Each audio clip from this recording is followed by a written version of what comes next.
अस्सलाम वालेकुम एवरीवन, मेरा नाम है सईदा फरियाल अली और हम हाजिर हैं of our Forever Living Products training 2025.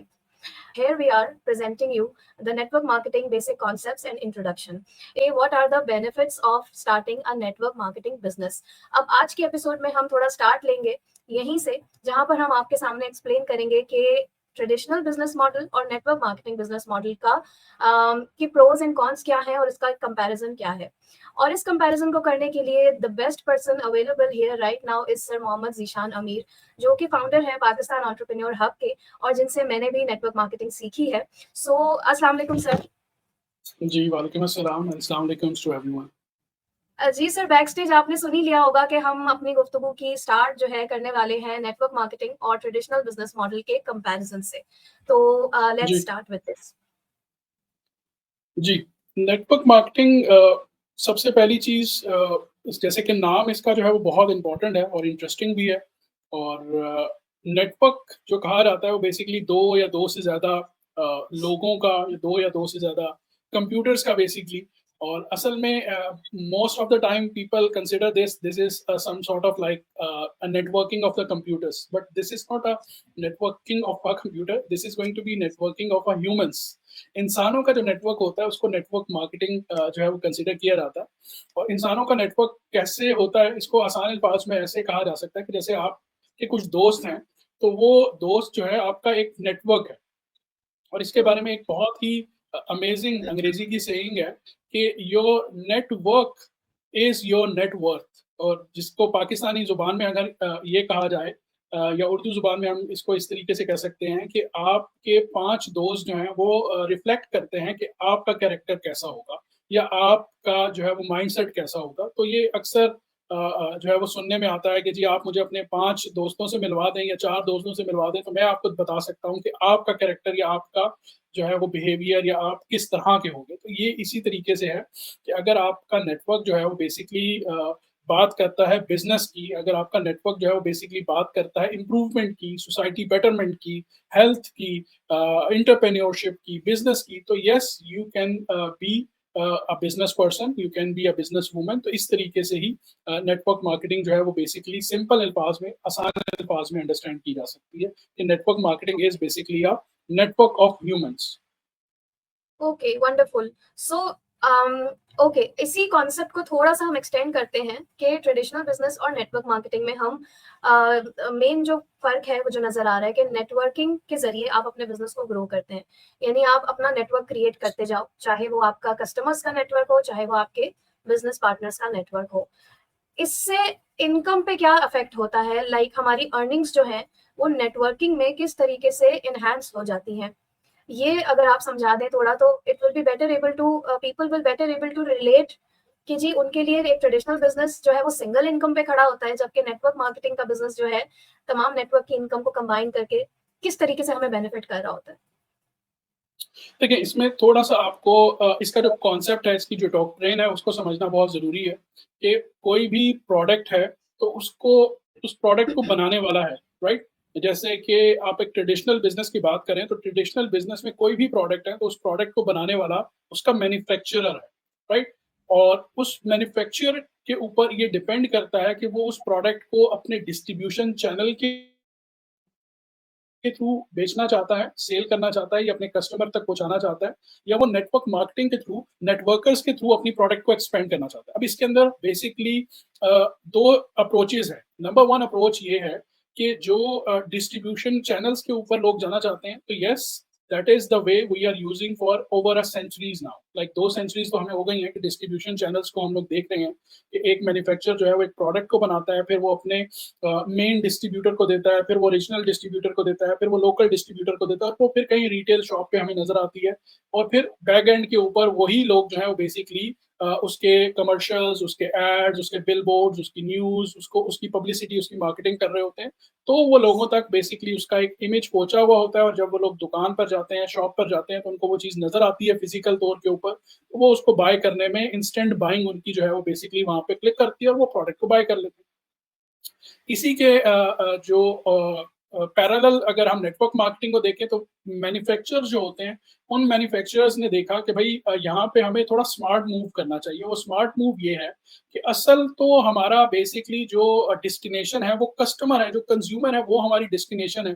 तो ये जो हुँ, बीच के लोग हैं, जो इनको हम मिडल मैन कह सकते हैं, ये मिडल मैन जो है वो बेसिकली बहुत सारी जगहों के ऊपर कहीं न कहीं अपनी मोनोपोली भी प्ले करते हैं, और कहीं न कहीं जो है वो बेसिकली ये भी देखते हैं कि जिस ब्रांड के ऊपर इनको ज़्यादा पैसे बच रहे हैं। एग्ज़ाम्पल मैं दे सकता हूँ कि एक रिटेल शॉप के ऊपर 2 सोप्स अवेलेबल हैं। एक सोप जो है वो रिटेलर को या शॉपकीपर को ₹10 का प्रॉफिट दे रहा है, और एक सोप जो है वो ब्रांड जो है वो रिटेलर को ₹5 का प्रॉफिट दे रहा है। तो आपसे मेरा ये सवाल है, जो लोग इसको देख रहे हैं, कि आप मुझे बताएँ, जो रिटेलर है वो ₹5 वाली प्रॉफिट वाली प्रोडक्ट रखेगा या ₹10 वाली प्रॉफिट वाले प्रोडक्ट रखेगा, राइट? सो डेफिनिटली वो ₹10 वाली प्रोडक्ट रखेगा, एंड उस प्रोडक्ट से उसका इटसेल्फ कुछ लेना-देना नहीं है। उसका उसके अंदर कोई इन्वॉल्वमेंट नहीं है। उसकी कोई बेसिकली हुँ, उस प्रोडक्ट से एफ़िलिएशन नहीं है। उस प्रोडक्ट से उसका कोई रिज़ल्ट मैटर नहीं करता। उसको ये मैटर नहीं करता कि वो प्रोडक्ट जो है वो बेसिकली 99.9% जेम्स को कल किल कर रही है या नहीं कर रही।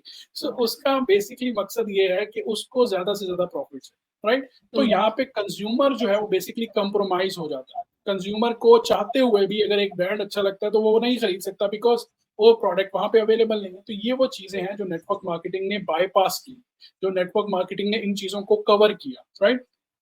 सो उससे क्या हुआ कि अब मैन्युफैक्चरर जो है वो बेसिकली डायरेक्ट कंज्यूमर से कनेक्ट हो गया। कंज्यूमर जो है वो बेसिकली प्रोडक्ट को टेस्ट कर रहा है, यूज़ कर रहा है, और अगर उसको वो प्रोडक्ट अच्छी लग रही है तो वो दोबारा बाय कर रहा है। अगर उसको वो प्रोडक्ट अच्छी नहीं लग रही तो वो बाय नहीं कर रहा। और अगर वो बाय हुँ, नहीं कर रहा तो कंपनी की सेल कम हो रही है, और अगर कंपनी की सेल 1 साल कम होगी, दूसरे साल कम होगी, तीसरे साल कम होगी, तो डेफिनिटली 5 साल के बाद कंपनी नज़र नहीं आएगी। और जैसा कि हुँ, नेटवर्क मार्केटिंग में होता भी है कि कंपनीज़ आती हैं, और अगर उनकी प्रोडक्ट अच्छी नहीं होती, वो 4-5 साल ज़ोर पे, ज़बरदस्ती पे प्रोडक्ट बेचते हैं, और उसके बाद जो है वो उनका बिज़नेस बंद हो जाता है। लेकिन यहाँ पे वही नेटवर्क मार्केटिंग जो है वो सालों-सालों तक चलती हैं, जिनकी प्रोडक्ट बहुत अच्छी होती है, जिनका कस्टमर सर्विस या जिनका जो बिज़नेस मॉडल है या जिनके जो इंसेंटिव्स हैं वो लोगों को ज़्यादा से ज़्यादा मिल रहे होते हैं, तो लोग हुँ। उसको प्रमोट करते हुए खुशी महसूस करते हैं, और ऑफ कोर्स फाइनेंशियल बेनिफिट तो होता ही है उसमें। ओके, सो आपने बहुत खूबसूरती से ये सवाल कवर कर दिया कि नेटवर्क मार्केटिंग कंपनीज़ की प्रोडक्ट बाज़ार में क्यों नहीं मिलती, क्योंकि उसका रीज़न यही है कि वो डायरेक्ट कंज़्यूमर तक जा रही है और वर्ड ऑफ माउथ के ज़रिए आगे से आगे सेल होती जा रही है।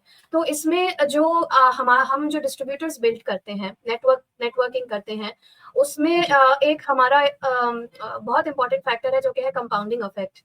तो कंपाउंडिंग इफेक्ट की वजह से इस बिजनेस के जहां as compare to a traditional business बहुत सारे फायदे वहां ये भी है कि हमारी ग्रोथ या सक्सेस रेट जो है वो हमारा कंपैरेटिवली इंक्रीज हो जाता है कंपाउंडिंग इफेक्ट की वजह से, क्योंकि हम एज अ टीम वर्क काम कर रहे होते हैं। अच्छा, इसमें कुछ चैलेंजेस भी हमें फेस करने पड़ते हैं, और मोस्ट इम्पॉर्टेंट चैलेंज है वो है एथिकल प्रैक्टिसेस। जब इतने सारे मास पब्लिक अटैच हो जाती है और अपने लेवल के ऊपर मार्केटिंग कर रही होती है, मल्टी लेवल मार्केटिंग, तो हर कोई अपने हिसाब से उस बिज़नेस को कर रहा होता है, और कहीं जो हमारा कोड ऑफ कंडक्ट है या जो हमारी पॉलिसीज़ हैं वो कॉम्प्रोमाइज़ होना शुरू हो जाती हैं। तो ये हम किस तरीके से नेटवर्क मार्केटिंग को एथिकल वे में बेस्ट प्रैक्टिसेस करते हुए हम इसको कंटिन्यू कर सकते हैं? अच्छा, इसको मैं इस तरीके से देखता हूँ कि ये सिर्फ नेटवर्क मार्केटिंग का प्रॉब्लम नहीं है, ये हर उस इंडस्ट्री का प्रॉब्लम है जिसको आप देख सकते हैं। जैसे लेट्स सपोज़ अगर आप देखते हैं कि एक गोल्ड की शॉप है, वो आज ओपन होती है, और वो बेसिकली प्रोडक्ट को जो है वो बेसिकली अनएथिकल वे के अंदर अपने बिज़नेस को लेकर चलते हैं, जो कि मार्केट से या एक्सपीरियंस लोगों से या जो बेसिकली असूल के साथ बिज़नेस कर रहे होते हैं, उनके मुतरादिफ होता है। तो डेफ़िनेटली वो शॉप आपको 3 महीने, 6 महीने, साल के बाद बंद नज़र आती है। इसी तरह वही नेटवर्क मार्केटर जो है वो बेसिकली जो आपको अनएथिकल प्रैक्टिसेस करते हुए नज़र आते हैं, उनको अगर आप देखें तो उसकी रियलिटी जो है वो लोगों को नज़र आना शुरू हो जाती है 3 महीने, 6 महीने, मैक्सिमम 2 साल, 3 साल, 5 साल के बाद कहीं न कहीं वो लोगों को नज़र आना शुरू हो जाती है, और लोग फिर उसके ऊपर बात करना शुरू हो जाते हैं। सो नेटवर्क मार्केटर अगर लॉन्ग टर्म उसने सर्वाइव करना है बिज़नेस में, तो उसके लिए सबसे पहली चीज़ है ऑनेस्टी। अगर वो ऑनेस्ट है, ऑनेस्ट तरीके से अपने बिज़नेस को लेके चल रहा है, तो उसको शॉर्ट टाइम जो है वो एडवांटेजेस इंस्पायर नहीं करेंगे, या शॉर्ट टाइम जो बेसिकली बेनिफिट्स हैं वो उसको जो है वो अपने मोटिव से, अपने मकसद से हटा नहीं सकेंगे। जो प्रोफेशनल नेटवर्कर्स हैं उनको ये चीज़ की समझ आ चुकी है, कंपाउंडिंग इफेक्ट का यहाँ पे हमें ये फ़ायदा है कि जो तरक्की या 2 अचीवमेंट हमने डिफरेंट इंडस्ट्रीज़ में 30 साल में करनी थी, वो यहाँ पे हम 5 साल में कर सकते हैं। तो जब अगर आपको एक एडवांटेज मिल रहा है, तो उस एडवांटेज को अगर आप 5 साल को 5 महीने में लेकर आना चाहते हो, तो डेफ़िनेटली आप अपने साथ भी ज़्यादती कर रहे हो और आप अपने इर्द-गिर्द जो एनवायरनमेंट क्रिएट कर रहे हो, वो है शॉर्टकट एनवायरनमेंट, और वो शॉर्टकट एनवायरनमेंट जो है वो डेफ़िनेटली, क्योंकि ज़िंदगी में सक्सेस का कोई भी शॉर्टकट नहीं। और ये मैं नहीं कह रहा, बेसिकली जिससे भी आप दुनिया में पूछ लें, बात कर लें, जिसने अपनी ज़िंदगी में कुछ अचीव किया है, तो उससे अगर आप पूछेंगे ज़िंदगी में कोई शॉर्टकट है, तो वो आपको यही कहेगा कि ज़िंदगी में कोई शॉर्टकट नहीं है। तो जब ज़िंदगी में कोई शॉर्टकट नहीं है, तो नेटवर्क मार्केटिंग में भी शॉर्टकट नहीं है। तो yes, compounding effect is effective, but there is no shortcut, और जो लोग शॉर्टकट लेते हैं, वो प्रोफेशनल नेटवर्कर्स कभी नहीं बन सकते। Wonderful sir. सो अगर मैं ये आपसे पूछूं कि network marketing as a career choice, कोई भी इंसान इसको चूज करना चाहे, चाहे वो स्टूडेंट हो, हाउसवाइफ हो या प्रोफेशनल हो, what advice would you give to a person who wants to come in network marketing? क्योंकि ज्यादातर देखने में यही आता है कि नेटवर्क मार्केटिंग के बारे में जो भी बात करता है वो बहुत ज्यादा जोशीला होकर और उसकी एक पॉजिटिव, एक रोजी पिक्चर प्रेजेंट करता है। बट मैं चाहूंगी जी। कि आप यहाँ पर थोड़ा सा चैलेंजेस की बात करें कि करियर के बिगिनिंग में कौन से चैलेंजेस का सामना कर सकते हैं बिगिनर्स, और कुछ सक्सेस टिप्स भी बता दीजिए ताकि वो अपने करियर को स्मूथली लेकर चल सके। जी। जैसे नेटवर्क मार्केटिंग को करियर बनाने के लिए सबसे पहली चीज़ जो है, वो आपका जो माइंडसेट है, वो नेटवर्क मार्केटिंग और इसके फ्यूचर को लेकर ऑप्टिमिस्टिक तो ऑफ कोर्स होगा, तभी आप इसको करियर बनाने का सोचोगे। लेकिन जो सबसे इम्पोर्टेंट चीज़ है, वो यहाँ पर ये है कि you need to have a plan. Plan means कि अगर आप कोई फुल टाइम अर्निंग कर रहे हो, तो आप इसको as an plan B, plan C जो है वो साथ लेके चल सकते हो। उसकी रीज़न क्या है? अक्सर लोग ये सवाल भी साथ में करते हैं कि प्लान बी और प्लान सी ज़िंदगी में क्यों होना चाहिए? तो उसके लिए सबसे इम्पोर्टेंट चीज़ ये है कि आज के दौर में you can't rely on single source of income.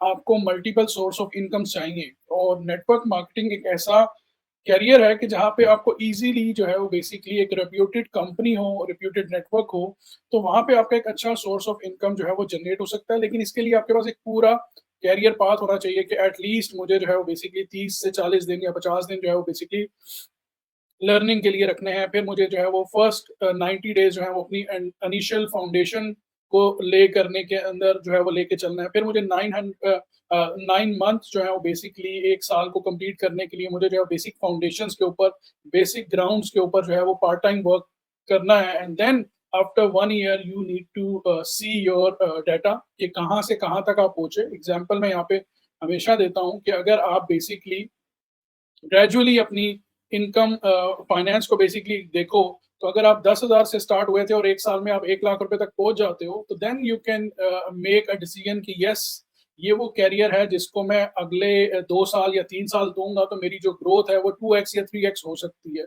तो फिर आप उसको as an full time career की तरफ लेके जाएँ। इंस्टेड ऑफ ब्लाइंड जंप जो है वो बेसिकली ना सिर्फ नेटवर्क मार्केटिंग में बल्कि किसी भी करियर में जो है वो नुकसानदेह साबित हो सकती है। ओके, ज़बरदस्त। सो बेसिकली नेटवर्क मार्केटिंग में जो भी इंसान आना चाहे, वो एक लॉन्ग टर्म प्लानिंग के साथ आए और इसी माइंडसेट के साथ आए कि मैंने यहाँ पर अपना नेक्स्ट 5 मंथ्स नहीं बल्कि 5 इयर्स प्लान करने हैं और उसके अकॉर्डिंगली ट्रू। वो एक स्ट्रैटेजी बना के चले।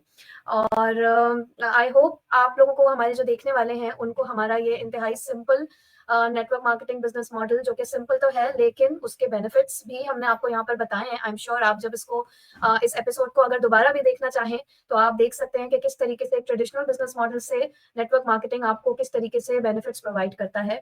और अगर डिटेल में आपको इस बारे में डिस्कस करना है, तो आप हम दोनों में से किसी से भी राब्ता कर सकते हैं। इंशाल्लाह stay tuned for more episodes, जहाँ पर हम नेटवर्क मार्केटिंग के डूज एंड डोंट्स, मुख्तलिफ स्ट्रैटेजीज और बहुत इस तरह के टॉपिक्स लेकर आएंगे आपके सामने, ताकि आपको इस इंडस्ट्री को समझने में आसानी हो सके। So thank you very much for watching. अपना बहुत सा ख्याल रखिएगा। अल्लाह हाफिज। अल्लाह हाफ़िज़।